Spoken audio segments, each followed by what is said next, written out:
नेपाल की कैबिनेट ने एक अहम फैसले में नेपाल का नया राजनीतिक नक्शा जारी किया है। इस नक्शे में लिम्पियाधुरा, कालापानी और लिपुलेख को नेपाल की सीमा का हिस्सा दिखाया गया है।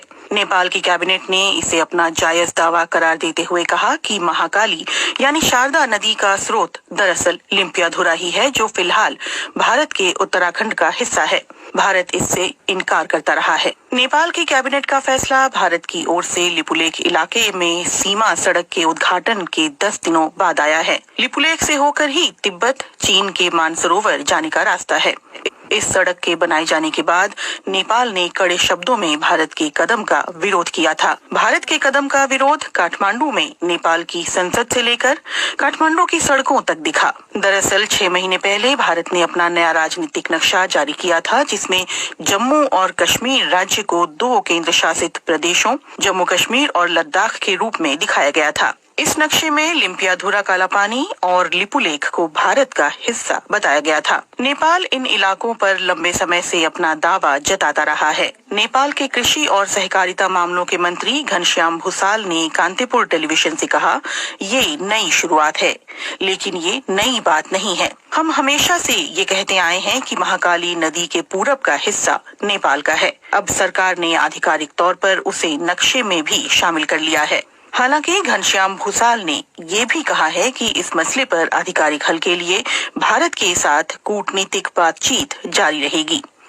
माना जा रहा है कि दोनों देशों के बीच विदेश सचिव स्तर की बातचीत कोविड-19 संकट के खत्म होने के बाद हो सकती है। सोमवार को हुए नेपाली कैबिनेट के फैसले के बाद माना जा रहा है कि नेपाल की सरकार अपने अधिकारियों और स्थानीय निकायों को सरकारी दफ्तरों में इस नए नक्शे के इस्तेमाल के लिए कहेगी। इस नक्शे को शैक्षणिक संस्थानों में भी पढ़ाया जाएगा और दूसरे साझेदारों के साथ शेयर किया जाएगा। कालापानी और गुंजी के रास्ते लिपुलेख तक नई सड़क के उद्घाटन के भारत के एक तरफा फैसले के बाद नेपाल ने कालापानी और लिपुलेख क्षेत्रों पर अपने पुराने दावों को फिर दोहराया और काठमांडू में भारत के राजदूत और भारतीय विदेश मंत्रालय को नेपाल की चिंताओं से अवगत कराया था। इससे पहले नेपाल ने कहा था कि भारत ने जिस सड़क का निर्माण उसकी जमीन पर किया है, वो जमीन भारत को लीज पर तो दी जा सकती है, लेकिन उस पर दावा नहीं छोड़ा जा सकता। बुधवार को लिपुलेख विवाद पर नेपाल के प्रधानमंत्री केपी शर्मा ओली ने एक सर्वदलीय बैठक बुलाई थी, जिसमें पूर्व प्रधानमंत्रियों ने भी हिस्सा लिया था।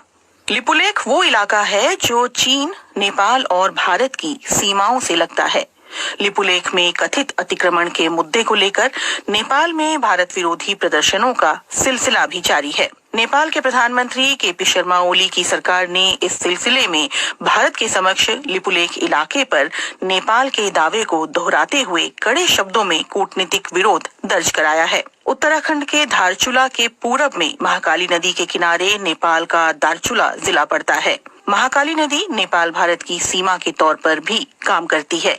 नेपाल सरकार का कहना है कि भारत ने उसके लिपुलेख इलाके में 22 किलोमीटर लंबी सड़क का निर्माण किया है। नेपाल ने पहले भी साल 2019 के नवंबर में भारत के समक्ष अपना विरोध जताया था। साल 2015 में जब चीन और भारत के बीच व्यापार और वाणिज्य को बढ़ावा देने के लिए समझौता हुआ था, तब भी नेपाल ने दोनों देशों के समक्ष आधिकारिक रूप से अपना विरोध दर्ज कराया था। भारत चीन के बीच हुए समझौते को लेकर नेपाल ने पहले भी साल 2019 के नवंबर में भारत के समक्ष अपना विरोध जताया था। साल 2015 में जब चीन और भारत के बीच व्यापार और वाणिज्य को बढ़ावा देने के लिए समझौता हुआ था, तब भी नेपाल ने दोनों देशों के समक्ष आधिकारिक रूप से अपना विरोध दर्ज कराया था। नेपाल का कहना है कि इस समझौते के लिए ना तो भारत ने और ना ही चीन ने उसे भरोसे में लिया, जबकि प्रस्तावित सड़क उसके इलाके से होकर गुजरने वाली थी। इस सप्ताह जब काठमांडू में भारत विरोधी प्रदर्शन अपने चरम पर थे, तो नेपाल ने बुधवार को एक और बड़ा फैसला किया। उसने पहली बार महाकाली नदी से लगे सीमावर्ती इलाके में आर्म्ड पुलिस फोर्स एपीएफ की एक टीम भेजी है। कालापानी से लगे छांगरू गांव में एपीएफ ने एक सीमा चौकी स्थापित की है। एपीएफ का ढांचा भारत के सशस्त्र सीमा बल और भारत तिब्बत सीमा पुलिस की तरह ही है। साल 1816 में हुई सुगौली की संधि पर दस्तखत के 204 साल बाद नेपाल ने आखिरकार 3 देशों की सीमा से लगने वाले अपने इस इलाके की सुरक्षा के लिए कदम उठाया है। 2 साल तक चले ब्रिटेन नेपाल युद्ध के बाद सुगौली की संधि हुई थी, जिसके तहत महाकाली नदी के पश्चिमी इलाके की जीती हुई जमीन पर नेपाल को अपना कब्जा छोड़ना पड़ा था। काला पानी विवाद के बाद इस सप्ताह लिपुलेख को लेकर काठमांडू में हुए विरोध प्रदर्शन और भारत नेपाल के कूटनीतिक घमासान से एक बार फिर दोनों देशों के संबंधों में खटास आ गई है। हालांकि विवाद के कुछ एक मुद्दों को छोड़ दें तो दोनों देशों के संबंध हाल के समय में तकरीबन मधुर ही रहे हैं। इसी महीने प्रधानमंत्री नरेंद्र मोदी और केपी शर्मा ओली ने कोविड-19 की महामारी के खिलाफ एकजुट रहने की प्रतिबद्धता जताई थी, लेकिन लिपुलेख में भारत के सड़क बनाने की घटना ने कई नेपालियों को नाराज कर दिया है। यहाँ तक कि प्रधानमंत्री केपी शर्मा ओली को ये स्पष्ट करना पड़ा कि नेपाल अपनी जमीन का 1 इंच भी नहीं छोड़ेगा। ऐसे में सवाल उठता है कि अचानक पैदा हुए लिपुलेख विवाद के कारण क्या भारत नेपाल मैत्री खत्म हो जाएगी? महाकाली नदी के उद्गम वाला ये पहाड़ी इलाका नेपाल के लिए इतना महत्वपूर्ण क्यों है? और ये सवाल भी उतना ही मायने रखता है कि लिपुलेख भारत के लिए भी रणनीतिक दृष्टि से इतना अहम क्यों है? नेपाल भारत संबंधों पर कई भारतीय विश्लेषकों का कहना है कि सभ्यता, संस्कृति, इतिहास और भूगोल की दृष्टि से कोई भी 2 देश इतनी नजदीकी नहीं रखते हैं जितने की भारत और नेपाल हैं। लेकिन 1800 किलोमीटर लंबी सीमा पर दोनों देशों के दरमियान कभी न खत्म होने वाले कई सीमा विवाद भी हैं। दोनों देशों की सरहद ज्यादातर खुली हुई और आड़ी तिरछी भी है। हालांकि अब सीमा पर चौकसी के लिए सुरक्षा बलों की तैनाती बढ़ी है। मुश्किल इस बात को लेकर ज्यादा है कि दोनों देशों की सीमाओं का निर्धारण पूरी तरह से नहीं हो पाया है। महाकाली यानी शारदा और गंडक यानी नारायणी जैसी नदियां दोनों इलाकों में सीमांकन तय करती हैं। वहां मॉनसून के दिनों में आने वाली बाढ़ से तस्वीर बदल जाती है। नदियों का रुख भी साल दर साल बदलता रहता है। कई जगहों पर तो सीमा तय करने वाले पुराने खंभे अभी भी खड़े हैं, लेकिन स्थानीय लोग भी उनकी कद्र नहीं करते। सामान्य परिस्थितियों में लोगों का एक देश से दूसरे देश आना जाना लगा रहता है। भारत और नेपाल के सर्वे अधिकारी और टेक्नीशियंस सालों की साझा कोशिश के बावजूद अभी तक कोई ऐसा नक्शा नहीं बना पाए हैं जिस पर दोनों देश सहमत हों।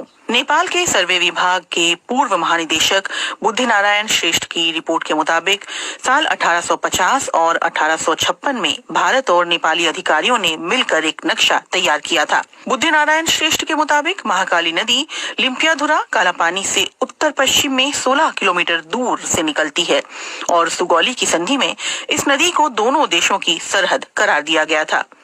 इसलिए इससे साबित होता है कि काला पानी नेपाल का हिस्सा है। लेकिन भारत इन नक्शों को सबूत के तौर पर स्वीकार करने से इनकार करता है।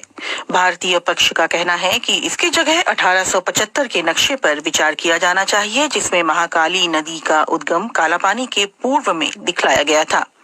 गौरतलब है कि 1875 के नक्शे पर नेपाल के दस्तखत नहीं है। काठमांडू में इस मामले पर जानकारी रखने वाले अधिकारियों का कहना है कि नेपाल और भारत की सीमा के निर्धारण का काम ज्यादातर पूरा कर लिया गया है। हालांकि नदी वाले इलाकों में ये काम पूरा नहीं हो पाया है। नेपाल की पश्चिमी सीमा पर महाकाली नदी और दक्षिणी सीमा पर गंडक नदी दोनों देशों की सीमा निर्धारण करती है, लेकिन यहाँ नक्शा तय करने का काम अभी भी अधूरा है। दोनों देशों के सर्वे अधिकारी और टेक्नीशियंस महाकाली और गंडक नदी पर सीमांकन के बिंदुओं के निर्धारण पर सहमत नहीं हो पा रहे हैं, क्योंकि नदियों के बहाव की दिशा बदलती रहती है। इन नदियों का रुख बीते दशकों में लगातार बदलता रहा है। लिपुलेख का विवाद ऐसे ही इलाके से जुड़ा हुआ है। नेपाल का कहना रहा है कि लिपुलेख पर्वत महाकाली नदी के पूर्व में स्थित है, जिसकी वजह से कुदरती तौर पर ये इलाका नेपाल का हिस्सा बन जाता है और ये बात सुगौली की संधि में भी साफ तौर पर कही गई है।